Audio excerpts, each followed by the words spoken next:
Ассаламу алейкум, урматтуу көрүүчүлөр, биздин катталуучулар. Өзүңүздөр жакшы билесиздер, мен үйлөрдүн чыгымдарын эсептеген видеолорду байма-бай чыгарып келем. Анан өткөндө береки катталуучуларыбыз жазган экен.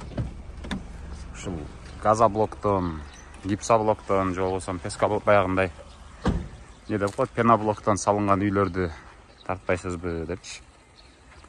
Бул ушул биздин айылда салынган үй гипсоблоктон. Тилекке каршы чыгымдары жөнүндө азыр маалымат жок, бирок үйдүн кожоюну менен сүйлөшүп маалымат алганга аракет кылайын. Ошол фундаменти, дуалы, сейсмопоясын жана ошондой эле швейлерлерге канча кетти, профилдерине, анан үстүн жапканга канча каражат кеткени боюнча бир маалымат сурап көрөйүн. Бул болгону мындай анонс деп айтсам болот.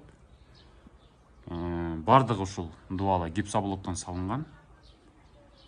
1, 2, 3, 4 бөлмөлүү үй экен. Бул жер ушул верандасы окшойт, айван.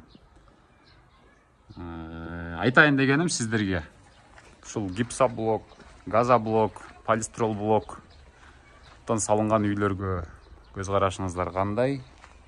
Мындан салынган үйлөрдүн сапаты кандай болот?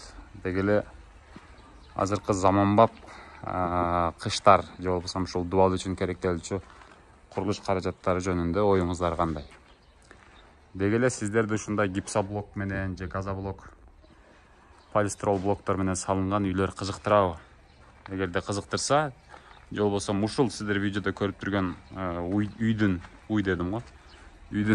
чыгымы боюнча маалымат билгиңиздер келсе комментарийге жазыңыздар.